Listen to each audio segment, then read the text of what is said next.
Aucune personne, aucun autre être humain, aucun autre primate, aucun autre mammifère de mon espèce, aussi intelligent soit-il, n'est en position de dire qu'il connaît la volonté de Dieu, ou la parole de Dieu, ou le désir ou l'intention de Dieu.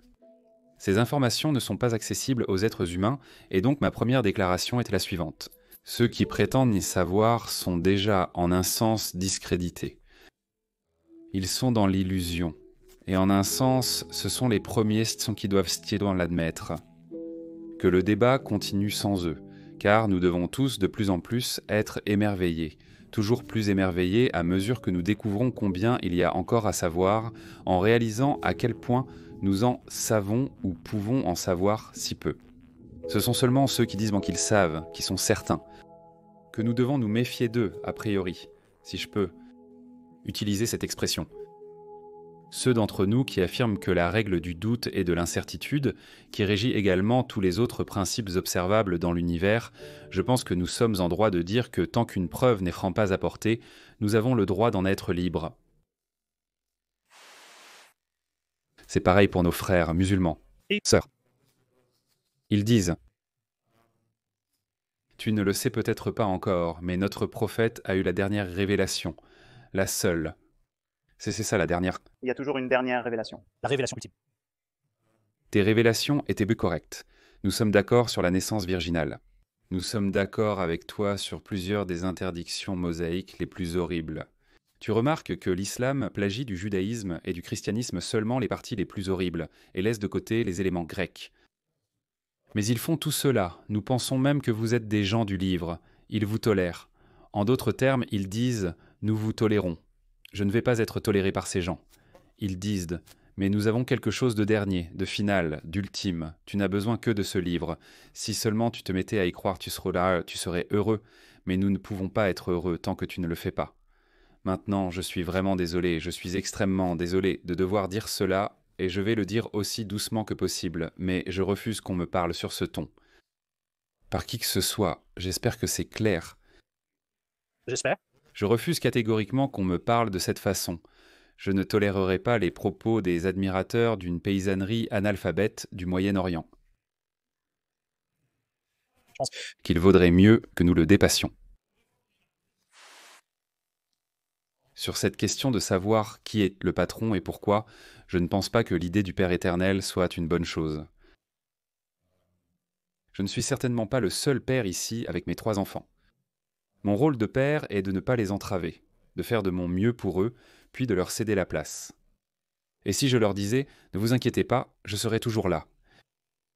Pas dans le sens « je serai toujours là pour vous », mais plutôt « je ne partirai jamais ». Vous ne me verrez jamais partir, papa. Vous n'aurez pas l'occasion de me dire au revoir. Non, non, je serai toujours là. En fait, je serai là longtemps après ta mort. En fait, j'attends ça avec impatience, parce qu'alors je pourrai te juger. Ce n'est même pas une forme bienveillante de despotisme, quand on y réfléchit bien. C'est un peu pire que ce que je disais tout à l'heure, à propos de la façon dont la religion pousse d'abord les gens à être terriblement abjects, puis terriblement solipsistes et arrogants. Et vaniteux. Si c'était vrai que toutes ces choses sont attribuables à un Père éternel qui est inconnaissable, sauf pour ceux qui prétendent, comme le docteur Lennox, avoir des sources d'informations qui me sont refusées, à moi et à beaucoup d'autres, qu'est-ce que cela signifierait ? Au minimum, cela voudrait dire que nous vivons sous une dictature inaltérable et incontestable, qui pourrait être bienveillante ou non.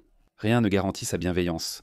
Selon moi, les dictatures bienveillantes y sont les pires, mais c'est un autre sujet. Cela voudrait dire que nous serions soumis à une surveillance éternelle, jour et nuit.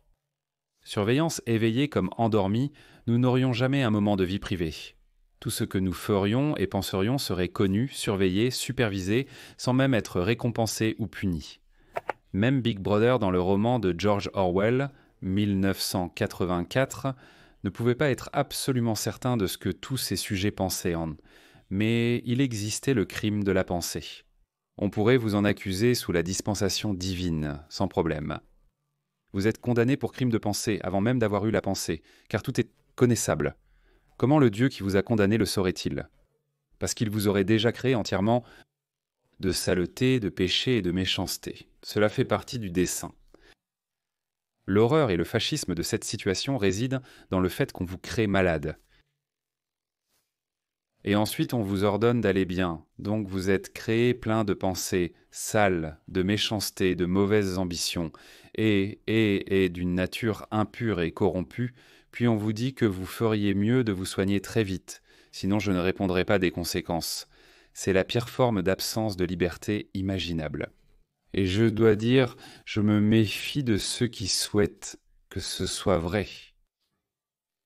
À mon avis, l'Orae, la première des émancipations originelles, la première émancipation que les humains doivent accomplir, c'est de se libérer de cette invention humaine et de ces chaînes forgées par l'esprit. On pourrait me demander, pourquoi est-ce que je ne veux pas que ce soit vrai? Pourquoi est-ce que je ne souhaite pas que ce soit vrai? Eh bien, je vais vous le dire. Parce que, une fois que vous admettez que ce désespoir existe, vous vous retrouvez dans le monde réel, ici et maintenant, soumis à la loi d'un pouvoir créé par l'homme, un pouvoir purement humain, dirigé par d'autres primates et d'autres mammifères qui prétendent avoir le droit de faire tout ce qu'ils veulent de vous parce qu'ils ont Dieu de leur côté et parce que leur pouvoir est divin. Que lorsque Joseph a découvert que Marie était enceinte, il n'a pas soudainement cru à un miracle. Il voulait la répudier, sachant pertinemment d'où viennent les bébés. Il n'était ni stupide, ni ignorant de la science. Et il a fallu beaucoup de persuasion pour qu'il accepte ce que je crois être la véritable explication, à savoir qu'il s'agissait d'un miracle unique de Dieu s'incarnant dans l'humanité. D'accord. Alors, est-ce que tu promets de le faire rapidement? Donc, si ta femme est enceinte et que tu sais que ce n'est pas toi, la seule alternative, c'est que c'est le Saint-Esprit. C'est un faux. David Hume traite cela assez bien. Il dit que, dans le cas où les lois de la nature seraient suspendues, il faut se demander, ont-elles été suspendues en ma faveur, ou suis-je peut-être dans une méprise? Thomas Paine demande ce qui est le plus probable, la suspension des lois de la nature ou le mensonge d'une jeune juive. Nous devons grandir et sortir de tout ça, vous savez. Cette question du commencement des choses, est bien sûr très importante. Et si vous pensez qu'il doit y avoir eu un initiateur ainsi qu'un commencement, que ce n'est pas seulement un dessin ou un apparent dessin, mais qu'il doit y avoir eu un concepteur, vous ne faites que soulever une autre question. Qui a créé ce créateur? Qui a conçu ce concepteur? Qui a conçu le premier moteur? Qui en était l'inventeur? Le terme courant pour cela en logique et en philosophie. La cause est une régression infinie.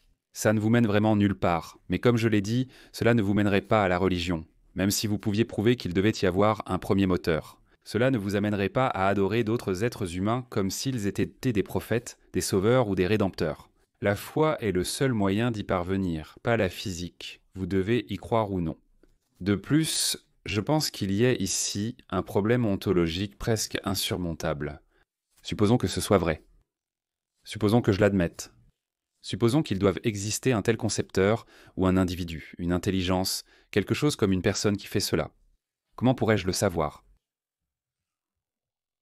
Quelle personne est-ce plus intelligente? Suffisamment plus intelligente, peut-être devrais-je dire, assez plus intelligente que moi, plus intelligente que n'importe qui ici, plus intelligente, j'ose le dire, même que Franck. Connaître cette personne et ce qu'il a en tête, je soutiens qu'il n'est pas possible, pour un autre être humain, de vous dire qu'il sait que c'est vrai, pas plus qu'il ne m'est possible de vous dire ce que je n'essaie pas de faire parce que je ne suis pas déraisonnable à ce point, que je sais que ce n'est pas vrai. Mais ne voyez-vous pas qu'il y a toute la différence du monde entre moi qui dis que je ne peux pas le savoir et Franck qui dit « eh bien, je ne peux pas le prouver », parce qu'il veut que vous croyiez que c'est nécessaire afin que vous deveniez alors chrétien. Et je dis que c'est un saut que vous ne pouvez tout simplement pas faire, et que vous ne pouvez certainement pas faire sur la base de preuves. Je pense que les religieux feraient bien mieux de laisser les preuves de côté, là où ils n'excellent pas, et de se concentrer sur la foi où au moins ils peuvent prétendre à une sorte de monopole. Discuter uniquement de questions ontologiques serait très bien et assez amusant, Je pourrais dire que vous exigez un degré de preuve plus élevé pour votre proposition que je ne le fais peut-être pour la mienne, et vous accepteriez probablement cela, et ainsi de suite. Et nous pourrions aller et venir, mais nous jouerions encore avec l'essence du problème qui est la suivante. La différence entre le théiste et le déiste est la suivante. Le déiste dit que cela n'a peut-être pas de sens sans une sorte de concepteur. Le théiste dit Quand je te dis quoi faire, Christophe, j'ai Dieu de mon côté. Le déiste dit qu'il peut savoir ce que Dieu attend de moi, quelle longueur je dois couper à l'extrémité de mon pénis si je suis un garçon ou si j'ai un enfant mâle, ou au clitoris si c'est un enfant de sexe féminin. Il connaît précisément les proportions adéquates. Quel devrait être le régime alimentaire, quelles devraient être les lois alimentaires, avec qui je dois coucher et dans quelle position. Et comme Dieu n'apparaît jamais directement pour dire « fais-le de cette façon », cela est fait pour lui, et c'est vraiment pratique par des représentants humains qui prétendent agir en son nom. C'est pourquoi je pense que votre niveau de preuve devrait être bien plus élevé, parce que la raison pour laquelle ce point est important pour vous, c'est qu'il signifierait un véritable pouvoir dans le seul monde qui existe réellement, c'est-à-dire le monde matériel de vous sur moi. Et vous vous demandez pourquoi je ne suis pas enthousiaste. Si Jésus, Mahomet, Abraham et Moïse n'étaient pas jamais nés, ce dont je doute de toute façon, ou si toutes les histoires racontées à leur sujet étaient fausses, si cela venait soudainement à être découvert et que tout le monde devait l'admettre, certaines personnes que je connais paniqueront. Que ferons-nous maintenant? Nous n'avons soudainement plus de morale. Existe-t-il quelque chose de plus absurde? En fait, la position que nous occupons serait exactement la même qu'elle l'est actuellement. Si aucun de ces textes n'avait jamais été écrit, si aucune de ces prétendues paroles n'avait jamais été prononcée, nous devrions quand même réfléchir ensemble à la manière de nous traiter les uns les autres, à la façon de construire une cité juste et à la façon d'avoir de l'ironie dans le sens de l'humour. Donc c'est ma réponse. Et je pense que l'idée qu'une dictature surnaturelle soit nécessaire pour que nous réfléchissions à nos devoirs et responsabilités les uns envers les autres est l'idée la plus sinistre jamais inventée. Ces questions ne peuvent pas être soumises à un cher leader céleste.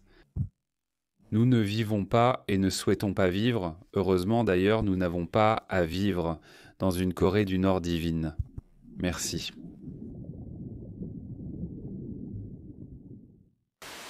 Je pense que la majeure partie de l'histoire humaine et la plupart des mythes et des religions ont été une question de raffinement. Notre compréhension des choses que nous ne pouvons pas contrôler. Donc, quand nos ancêtres étaient vraiment seuls, et sans aucune construction ni agriculture encore, en tant qu'idée, nous étions des chasseurs-cueilleurs, comme on dit. Leurs enfants regardaient les mères et les pères et demandaient « Pourquoi? Qu'est-ce qui pousse les feuilles hors des arbres ?» C'est quelque chose qui est au-delà de notre contrôle. Je sais que si je ramasse une pierre, elle est ramassée. Quelle est la force derrière la feuille qui sort d'un arbre chaque année? Ce feu qui jaillit d'une montagne, cette eau qui tombe du ciel, ce sont des choses sur lesquelles nous n'avons aucun contrôle.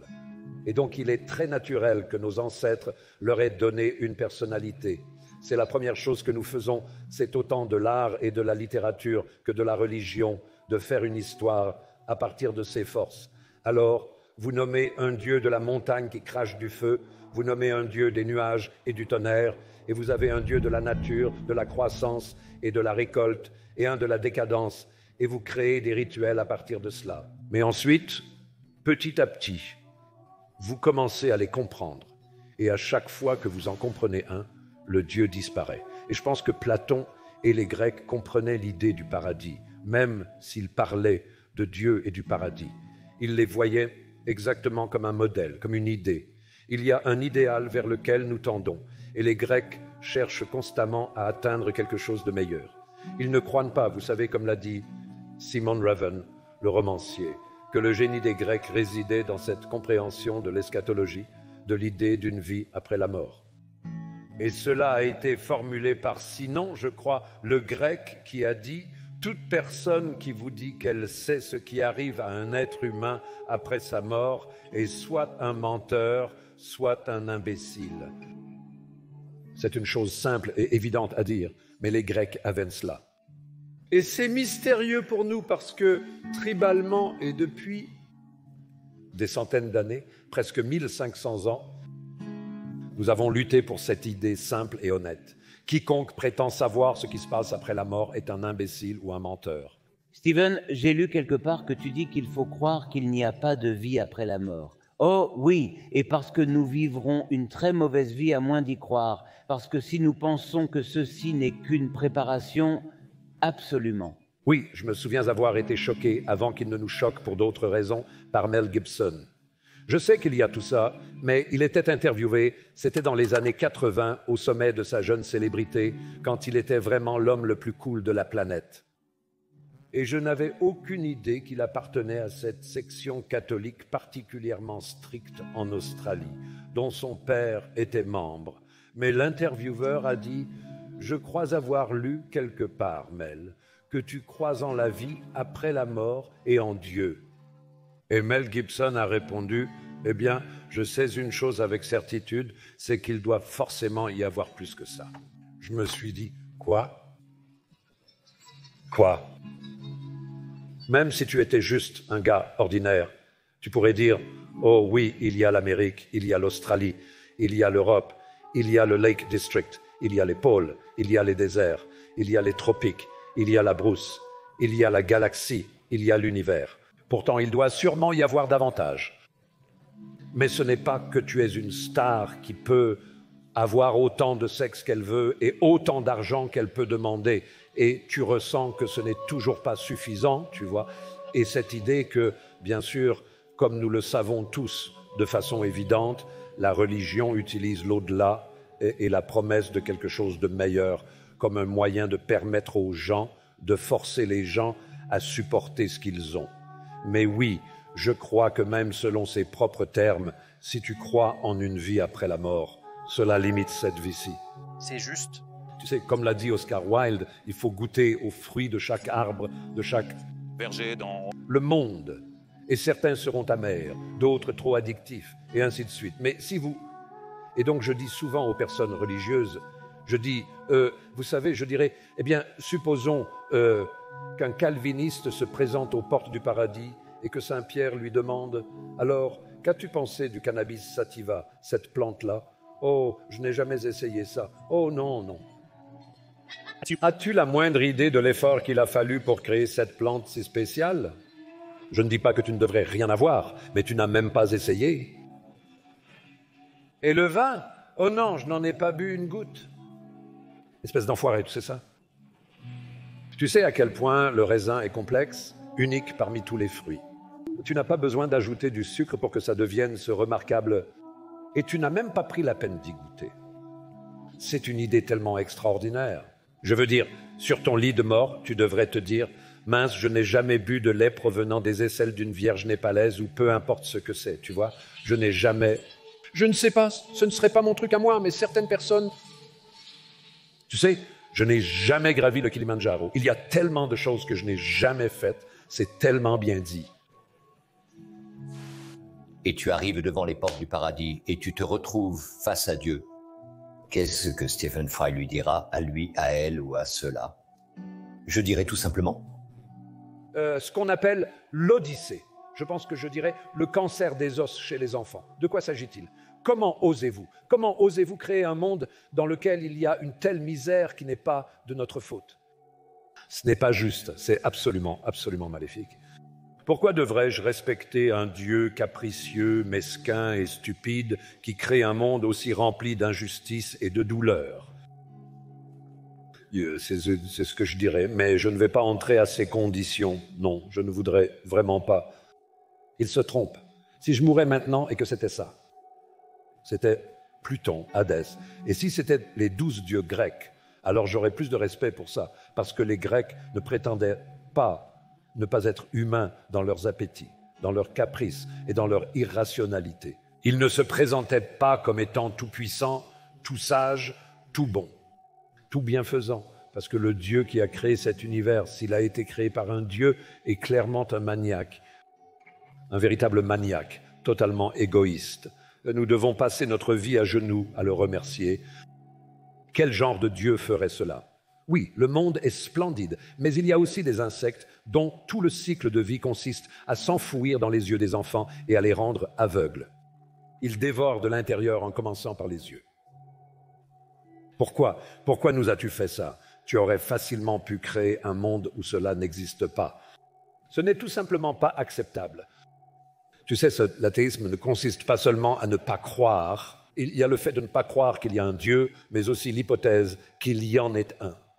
Ce type de propos sur Dieu est irrespectueux et offensant. Je ne peux pas produire ou approuver un tel contenu au moment où vous le bannissez. Votre vie se simplifie, s'épure et gagne en dignité. C'est mon opinion. Je dis juste que s'il y a un Dieu aimant, pourquoi les enfants ont-ils le cancer des os? Répondez-moi, alors c'est aussi simple que ça, mais ça ne l'est pas. Ce n'est pas un jeu. Comment pouvez-vous dire qu'il y a un Dieu aimant qui donne le cancer des os aux enfants pour qu'ils hurlent de douleur avant de mourir, soi-disant pour les vouloir au paradis? C'est un non-sens ridicule. Ça ne peut pas être vrai. Il y a certaines choses que la science ne peut pas expliquer, mais si vous décidez réellement de croire en la science, vous devez accepter le seul grand miracle qui s'est produit au début, à savoir le Big Bang. Il n'y a pas de question sur ce qui s'est passé avant, mais... Je suis du même avis. Demander ce qu'il y avait avant Dieu est un argument similaire qui ne tient pas. Cette logique de base s'effondre immédiatement. L'argument de Russell ne tient pas. Bien sûr, écoutons. Il y a cette chose assez faible que les gens disent, c'est que la science ne sait pas tout. Et donc l'hypothèse est que vous pouvez alors agir comme si ce que vous avez dit, c'est que la science ne sait rien. D'accord, il n'y a pas un seul scientifique vivant qui prétend que la science sait tout. Tout scientifique serait incroyablement déçu s'il pensait que la fin de la science était arrivée, que le dernier calcul avait été fait et que la dernière compréhension de l'univers avait été atteinte. Et regardez le grand collisionneur de Hadron, ils sont tous terriblement excités à l'idée que le champ du boson de Higgs ne soit pas découvert, ne soit pas prouvé. Alors le modèle standard devra être totalement réécrit et ce sera quelque chose de passionnant pour les scientifiques. Si vous voulez entendre quelque chose qu'un scientifique dit habituellement, c'est « je ne sais pas ». Parce que c'est fondamentalement l'outil de la science, prendre son ignorance et essayer de découvrir. C'est aussi simple que ça, le plaisir de la découverte, comme le disait Richard Feynman. Maintenant, en tant qu'êtres humains, nous ne passons pas notre temps, à moins d'être scientifiques, 24 heures sur 24, simplement à découvrir des choses. Nous vivons, aimons, faisons des erreurs et nous demandons pourquoi cela nous arrive, d'une manière métaphysique, émotionnelle, morale, sociale et sexuelle. Nous avons de nombreux soucis, peurs et pensées troublantes sur la vie dans l'univers que la science ne peut même pas commencer à aborder. Et aucun scientifique ne prétendrait le contraire. Mais cela ne veut pas dire que la Genèse est vraie. Cela ne veut pas dire que les musulmans sunnites ont raison de faire exploser des musulmans chiites. Cela ne veut pas dire que les hindous ont raison de faire exploser des musulmans en Inde. Rien de tout cela ne découle du fait que la science ne sait pas tout. La science ne sait pas tout. Donc je vais vous imposer ma religion, dire à ces femmes comment s'habiller en public et décider si elles peuvent aller à l'école ou non. En quoi cela a-t-il du sens? Je me demande combien d'entre vous se considèrent comme des musulmans pratiquants. Levez la main, s'il vous plaît. Je ne veux accuser personne, mais peu le font.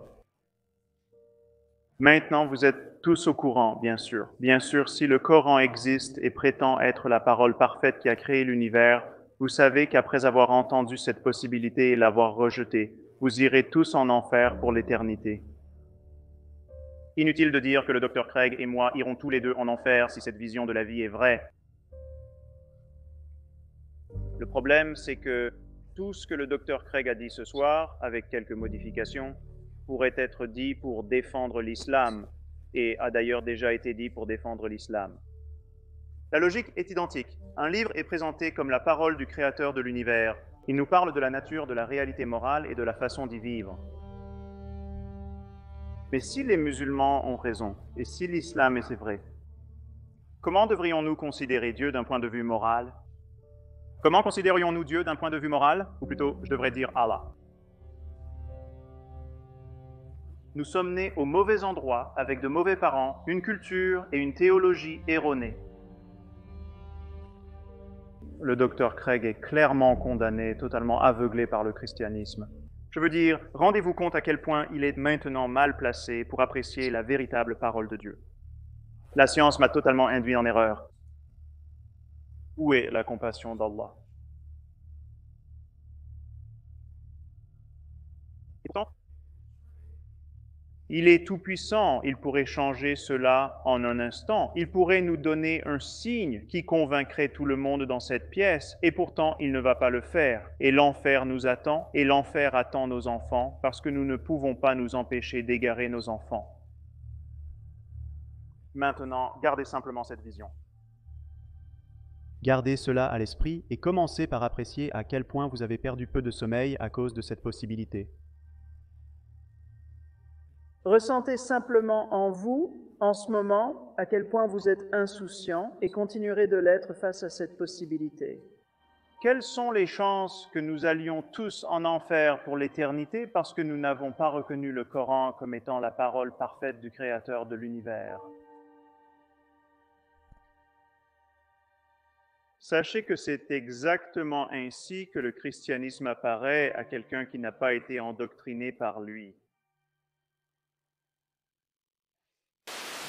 Eh bien, comme nous avons commencé à le voir, l'un des problèmes lorsqu'on argumente en faveur de Dieu, c'est que les preuves en votre faveur sont soit très mauvaises, soit inexistantes.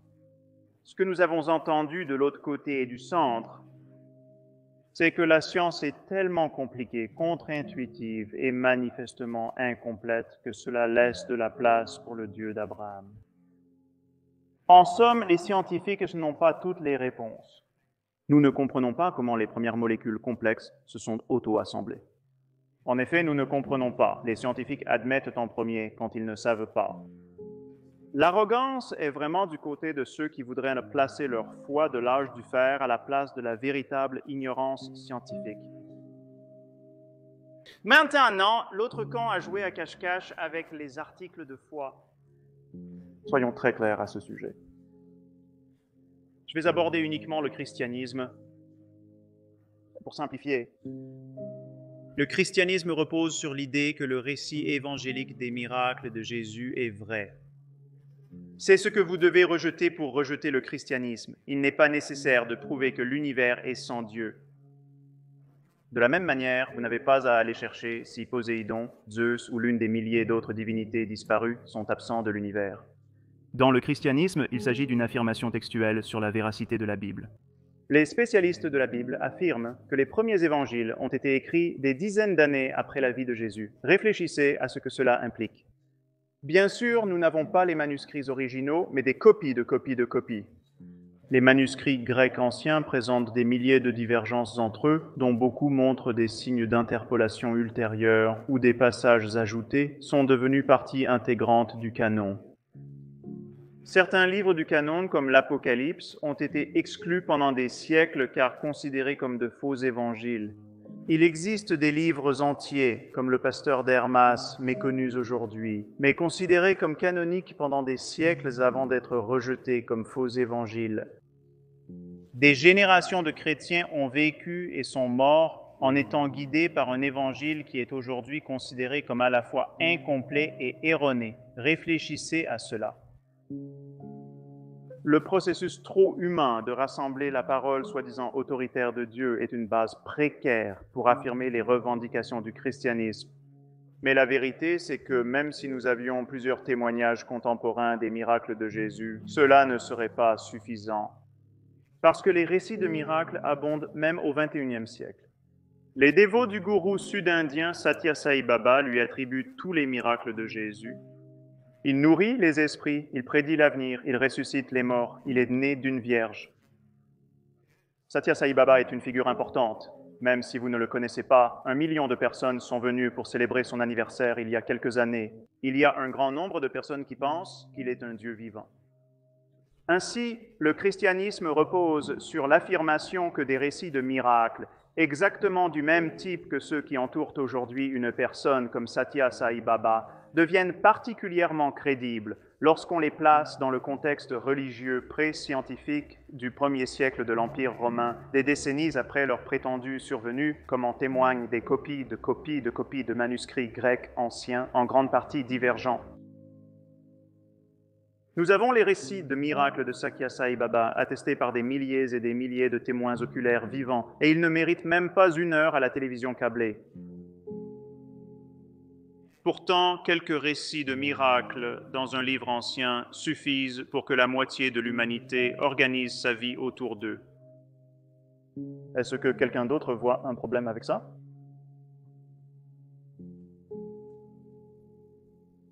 Évidemment, je ne dis pas que le Dr. Craig ou que tous les croyants sont des psychopathes ou des psychotiques, mais pour moi, c'est ça, la véritable horreur de la religion.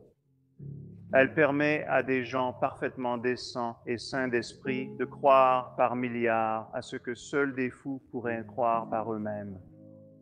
Si vous vous réveillez demain matin en pensant que prononcer quelques mots en latin au-dessus de vos crêpes va les transformer en corps d'Elvis Presley, vous avez perdu la raison.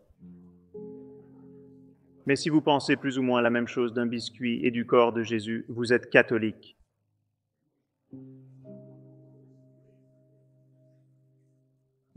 Et je ne suis pas la première personne à remarquer que c'est un type de Dieu très étrange et aimant qui ferait dépendre le salut du fait de croire en lui sur la base de mauvaises preuves. Revenons à la question centrale de la croyance, car c'est vraiment le point essentiel. Sans croyance, la religion disparaît. Sans croyance, la science disparaît. Il s'agit d'affirmations et de leurs preuves. Nous discutons de votre vision de la nature de l'univers. Supposons que vous ne croyez pas en Zeus. Si quelqu'un se tenait ici et disait « Zeus était le plus grand scientifique », vous n'auriez pas applaudi. Parlons honnêtement de ce que nous pensons être vrai. La vérité, c'est que la religion, telle que nous en parlons, l'islam, le christianisme, le judaïsme, repose sur l'affirmation que Dieu dicte certains livres. Il ne code pas de logiciel, il ne produit pas de films, il ne compose pas de symphonies, il est un auteur. Et cette affirmation a acquis de la crédibilité parce que ces livres sont considérés comme si profonds qu'ils n'auraient pas pu être écrits par des auteurs humains. Réfléchissons un instant à la différence de traitement entre les affirmations, les textes et les découvertes scientifiques. Isaac Newton s'est isolé pendant 18 mois à partir de 1665. En sortant de sa solitude, il avait inventé le calcul infinitésimal. Il avait découvert les lois du mouvement et de la gravitation universelle. Il avait à lui seul créé le domaine de l'optique. Personne ne pense que cela ait été autre chose que le travail d'un homme. Il a fallu 2 siècles d'ingéniosité constante des plus grands esprits de l'histoire pour perfectionner significativement l'œuvre de Newton. Imaginez alors la difficulté d'améliorer la Bible. Quiconque dans cette salle pourrait améliorer ce texte soi-disant infaillible, scientifiquement, historiquement, éthiquement et spirituellement en un instant. Si Dieu nous aime et voulait nous guider avec un livre de morale, il est très étrange qu'il nous ait donné un livre qui soutient l'esclavage, qui exige que nous assassinions des gens pour des crimes imaginaires comme la sorcellerie. La véritable base de l'espoir dans notre monde, c'est la conversation ouverte, et la religion a fracturé notre monde en communautés morales rivales. Ce dont nous devons nous convaincre, c'est que l'amour et la curiosité nous suffisent et que l'honnêteté intellectuelle en est la gardienne.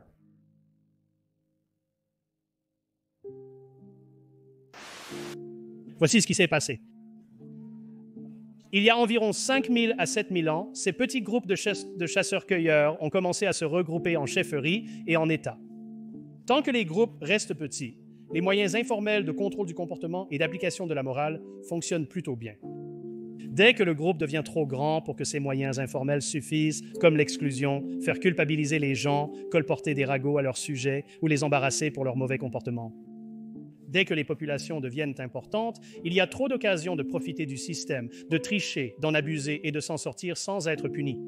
2 institutions ont donc évolué. Le gouvernement, pour établir un ensemble de règles que tout le monde connaît, et la religion, au cas où vous penseriez vous en être sorti. Ce n'est pas le cas, car il y a un œil dans le ciel qui sait tout, voit tout et garde une trace de tout cela. C'est donc la 2e raison pour laquelle les humains construisent des religions et des dieux, parce qu'ils sont nécessaires pour faire respecter la morale. Par contingence et hasard, la religion et le gouvernement ont été les premiers à apparaître. Maintenant, ce qui s'est passé au cours des derniers siècles depuis les Lumières, en plus de la trajectoire que le professeur Krauss vous a exposée, à savoir que la science a remplacé la religion comme principal moyen d'expliquer le fonctionnement du monde, c'est qu'autre chose s'est également produite. Nous avons lentement, mais inéluctablement remplacé la religion comme source principale de notre morale, et nous avons eu l'idée ingénieuse qu'il fallait en fait avoir une raison pour laquelle on adopte certains principes moraux et que nous allions rédiger certaines lois. En fait, vous devez fournir des preuves expliquant pourquoi, selon vous, il s'agit d'une bonne ou mauvaise loi, ou d'un bon ou mauvais principe moral. Et cela a été la trajectoire des Lumières depuis environ 200 ans. Donc, qu'est-ce qui est le plus probable selon vous? l'une d'entre elles soit la seule vraie religion et le seul vrai Dieu, et que toutes les autres qui ont été construites soient de faux dieux, ou bien, comme nous pouvons clairement le voir d'un point de vue anthropologique, social, psychologique, etc., c'est ce que les gens font pour s'entendre. Les humains craignent des religions et des systèmes moraux. Nous savons maintenant que c'est possible sans Dieu. En fait, nous le faisons très bien sans Dieu. Les pays européens s'en sortent très bien avec des taux de religiosité bien plus bas que les nôtres. C'est possible de le faire et c'est ce que nous faisons. Selon le Fonds des Nations Unies pour l'enfance, environ 29 000 enfants de moins de 5 ans meurent chaque jour, principalement de causes évitables. Cela fait 21 enfants morts chaque minute, soit 10,6 millions par an. C'est l'équivalent d'un holocauste chaque année. Plus de 70% des 10,6 millions de décès d'enfants annuels sont dus à 6 causes: diarrhée, paludisme, infection néonatale, pneumonie, accouchement prématuré ou manque d'oxygène à la naissance. La science répond: donnez-leur ces choses. La réponse de la religion est: cela fait partie du plan de Dieu. Vraiment? Quel genre de plan est-ce que c'est? Quel genre de Dieu qui est tout puissant et tout bon ne stopperait pas ça? Je ne parle pas des homicides, des guerres de gangs, des guerres civiles et des conflits en Syrie. Je parle d'enfants innocents qui n'ont pas de libre arbitre. Ils ne choisissent pas de mourir de maladies atroces et du cancer.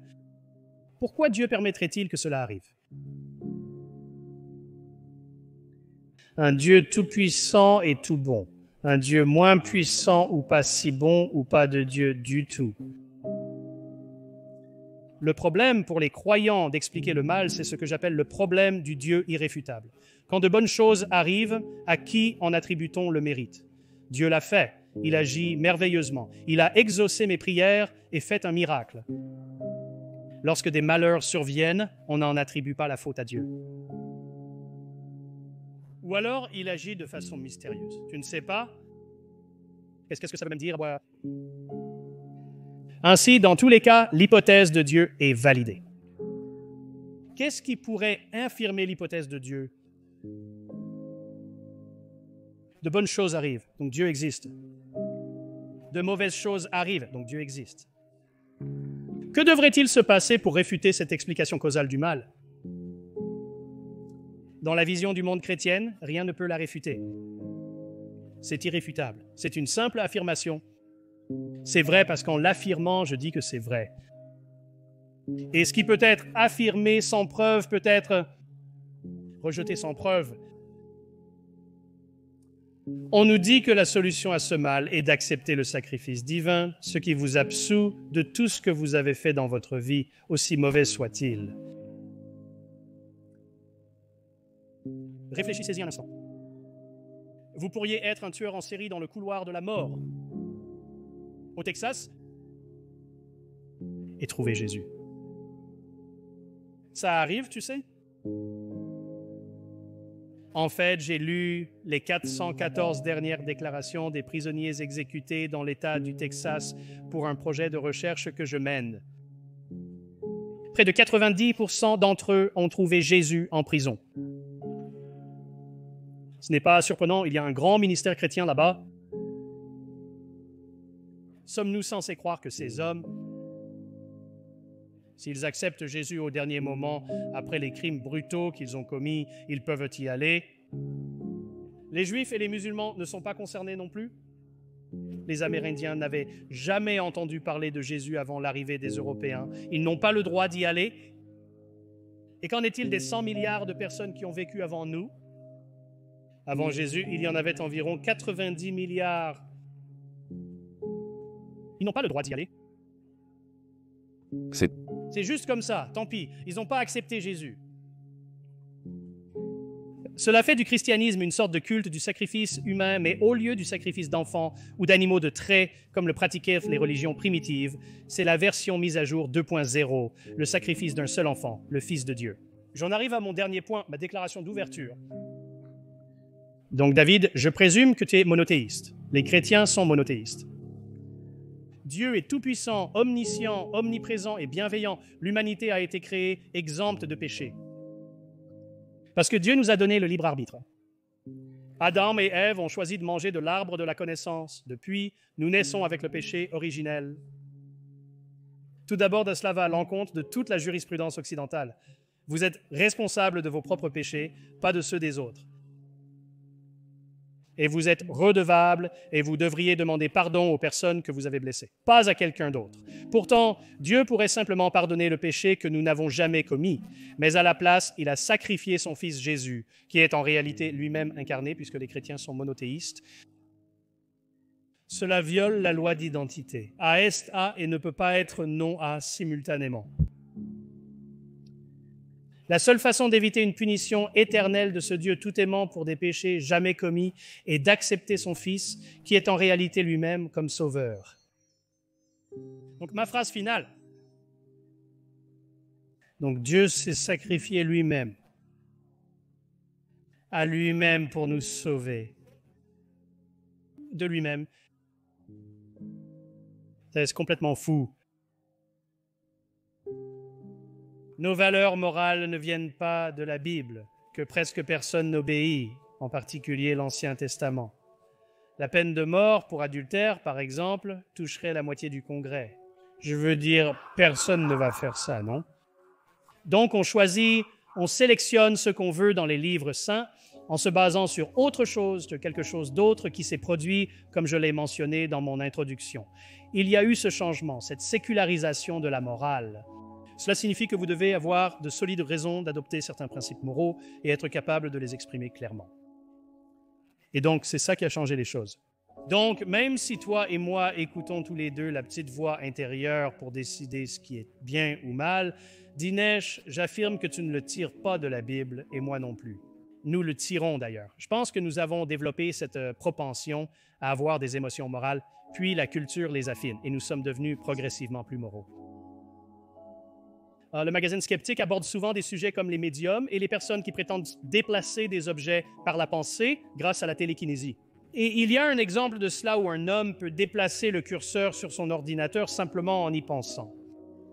En fait, il s'avère qu'il est tétraplégique et qu'il a une puce dans le cerveau qui lui permet de faire cela.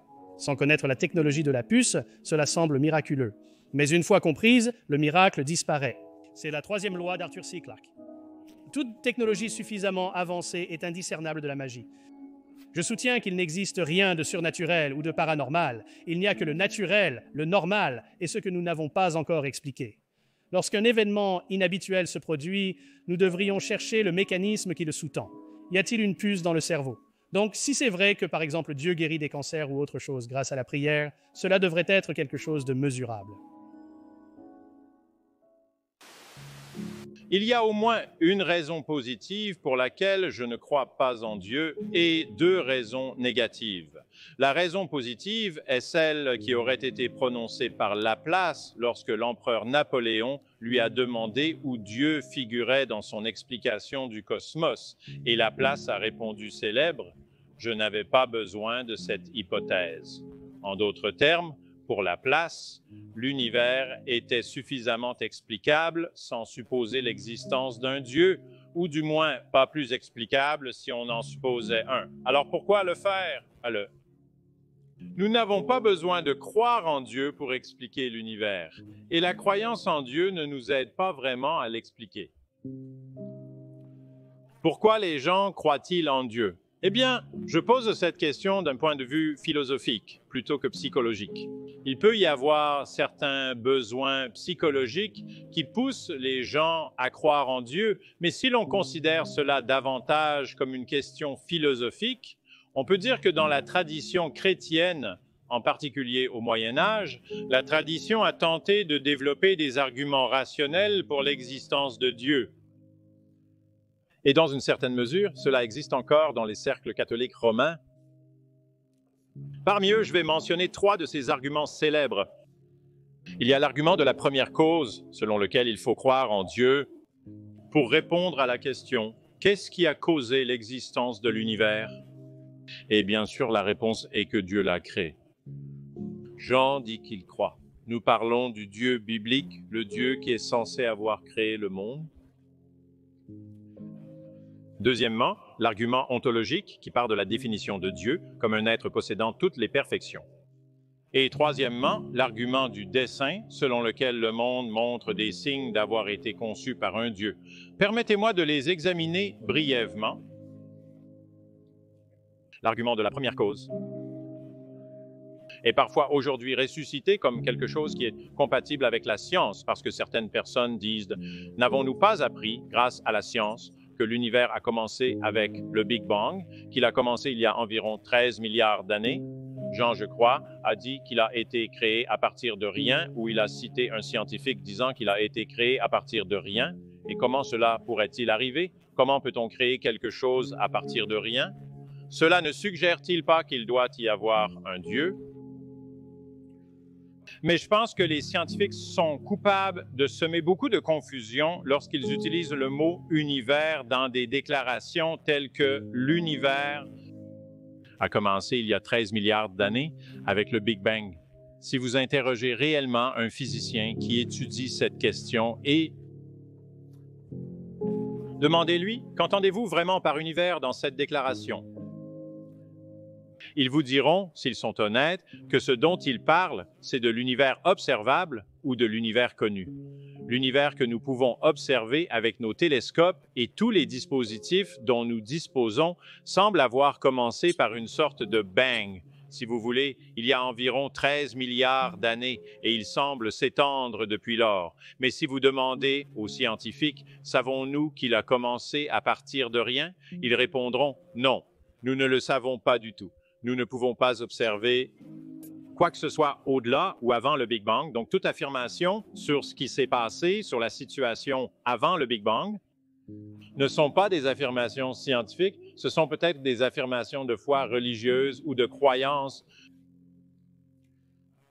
Il se peut donc très bien que l'univers, par exemple, ait été en oscillation constante, en expansion constante, puis en effondrement, puis en expansion à nouveau, et qu'il fasse cela depuis toujours, depuis une durée infinie. C'est parfaitement compatible avec tout ce que la science peut nous dire, donc nous n'avons pas besoin d'un Dieu pour expliquer le début de l'univers. L'univers a peut-être toujours existé. En effet, si l'on pense que tout doit avoir une première cause, comme le dit l'argument de la première cause. Cet argument s'applique évidemment aussi à Dieu. Si nous pouvons affirmer que Dieu n'a pas besoin de cause première, nous devrions pouvoir en dire autant de l'univers. Eh bien, tout d'abord, ce n'est pas que nous nous reconnaissons comme également humains, c'est que nous nous reconnaissons comme également capables de souffrir. La frontière de notre espèce ne devrait pas délimiter notre préoccupation morale. Maintenant, dans vos remarques sur le fait que les gorilles ne suivent pas ces principes, vous confondez la question de savoir qui est un agent moral et qui est un sujet de préoccupation morale, on pourrait dire un patient moral. Bien sûr, il faut avoir un certain niveau de capacité cognitive ou de rationalité pour être un agent moral. Et c'est pourquoi un enfant humain d'1 an n'est pas un agent moral et un humain avec des lésions cérébrales graves peut ne pas être un agent moral non plus. Ils demeurent néanmoins des patients moraux, car la façon dont nous les traitons compte toujours puisqu'ils peuvent souffrir. C'est dans la capacité à souffrir que je crois que nous sommes égaux. La base morale de cela est ce que j'ai dit précédemment en parlant de Jefferson. C'est notre capacité à nous mettre à la place de ces êtres et à dire « Comment aimerais-je être traité si j'étais comme eux ?» Et la réponse est que je n'aimerais pas, et d'ailleurs ce n'est pas spécifiquement chrétien. Vous reconnaissez bien sûr la règle d'or, mais ce n'est pas spécifiquement chrétien, ni même un précepte judéo-chrétien, mais plutôt quelque chose que l'on retrouve dans de nombreuses autres cultures. En fait, je dirais dans chaque culture ayant une tradition éthique développée. Je pense qu'à leur fondement, toutes les croyances religieuses y sont irrationnelles dans la mesure où elles croient en une divinité, une force surnaturelle ou quelque chose de ce genre. Mais je le formule ainsi parce que cela dépend beaucoup de ce que l'on appelle une religion. Par exemple, le bouddhisme est souvent considéré comme une religion, mais du moins dans ses formes les plus pures, il ne présuppose pas l'existence d'une divinité. Je pense que le bouddhisme est un exemple intéressant où, si l'on regarde la pratique des bouddhistes dans de nombreux pays, ils deviennent superstitieux et semblent croire que déposer des prières quelque part allumer une bougie ou autre chose, va d'une certaine manière influencer ce qu'ils espèrent ou faire en sorte que les choses se passent bien. Cependant, dans les formes les plus pures du bouddhisme, je pense que ce n'est pas le cas.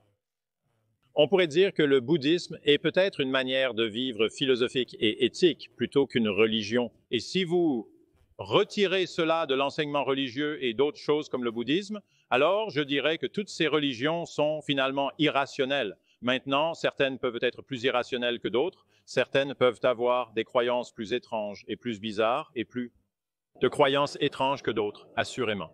Mais je pense que, étant donné ce que nous savons du monde aujourd'hui, je veux dire, je ne pense pas qu'il était forcément irrationnel pour les gens d'avoir des croyances religieuses avant que nous puissions expliquer les choses. Je veux dire, si vous viviez à une époque ancienne et que vous voyez le tonnerre et les éclairs, peut-être que ce n'était pas irrationnel de penser « Waouh, il y a un grand type là-haut qui est en colère » et qu'il fait ce bruit et ces éclairs, mais maintenant nous comprenons ce qu'est le tonnerre et les éclairs. Et nous n'avons aucune raison de croire que c'est le cas. D'une certaine manière, un signe d'un Dieu. Donc, je pense que cela dépend de nos circonstances, mais étant donné le type de connaissance que nous avons du monde, que nous avons aujourd'hui, je pense que croire en une divinité, en particulier une divinité comme celle de la Bible, de ce genre, est irrationnel. Au moins, le théiste peut consoler la personne qui souffre et dire « Eh bien, cette vie n'est pas la seule chose qui existe » et lui donner l'espoir d'une vie éternelle après la mort, et ainsi de suite. C'est peut-être, encore une fois, une explication de la prévalence de la religion. Une explication parce qu'elle nous offre du réconfort dans un univers qui semble peut-être, pour beaucoup de gens, être sombre, surtout si vous avez été élevé dans la croyance que l'univers a une sorte de but global et que nous allons vivre éternellement, et ainsi de suite. Cela peut sembler sombre de dire non, il n'y a vraiment aucun but global à tout cela, cela existe simplement et nous sommes mortels.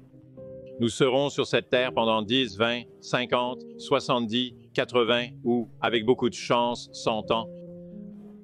Mais c'est vraiment tout, il n'y a rien après cela, le corps meurt et la conscience ne survit pas. Je comprends très bien pourquoi les gens trouvent réconfortant de croire que ce n'est pas vrai, mais cela ne devrait pas être une raison pour que vous croyiez que c'est vrai. Nous ne pouvons pas simplement façonner l'univers selon nos souhaits et nos désirs. Nous pouvons nous raconter toutes sortes de contes de fées de cette manière. Je pense que nous devons regarder l'univers tel qu'il est et même si cela peut sembler sombre, je pense que c'est quand même un endroit fascinant. Un endroit dans lequel nous pouvons avoir nos propres objectifs. Il n'y a pas, comme je l'ai dit, de but global à sa création, mais nous pouvons toujours ressentir que nous sommes ici dans l'univers. Il y a beaucoup de choses que nous pouvons faire. Bien sûr, nous pouvons faire des choses que nous aimons, mais nous pouvons aussi trouver un but en essayant de réduire la quantité de souffrance qui existe dans le monde, ce que, comme je l'ai dit, font à la fois les athées et les chrétiens. Et nous pouvons ressentir que si, au moment de notre mort, au moment où nous atteignons la fin, peu importe le nombre d'années qu'il nous reste, nous avons laissé le monde un peu meilleur qu'il ne l'aurait été si nous n'avions pas vécu. Alors, au moins, peut-être, pouvons-nous mourir avec un certain sentiment d'accomplissement et de satisfaction parce que nous avons fait cela. Et pour moi, je dois dire que cela me suffit et c'est tout ce en quoi je peux croire.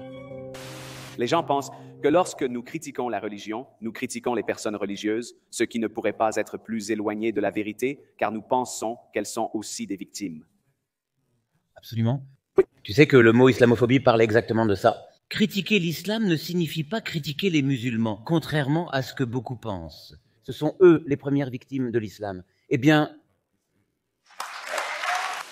je pense que ce qui est vraiment insupportable, ce sont les gens qui pensent que parce qu'ils sont agnostiques et qu'on ne peut pas savoir avec certitude, alors la probabilité est de 50-50.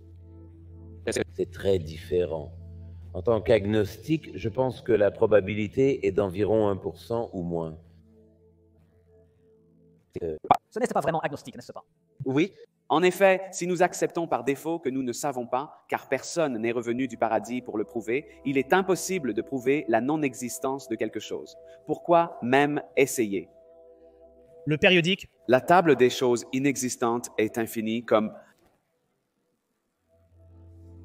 Donc, si on accepte que c'est une connaissance, que c'est une catégorie de connaissances, mais si tu demandes simplement « qu'est-ce que tu crois ?» Oui, tu dois t'engager, tu dois dire ce que tu crois. Et si tu ne crois en aucun Dieu, tu es athée. C'est l'autre idée fausse.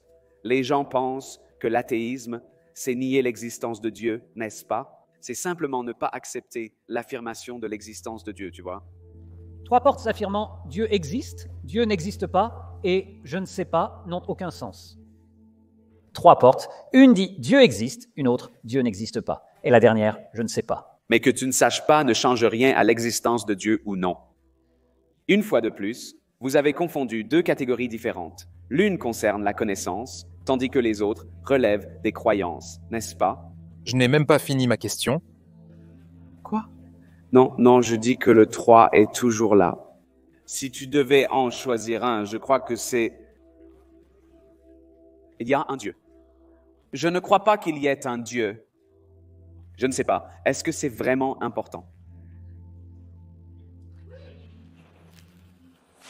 L'autre question, bien sûr, que je me poserais, et c'est une question de bon sens, c'est pourquoi Dieu a-t-il choisi l'arabe?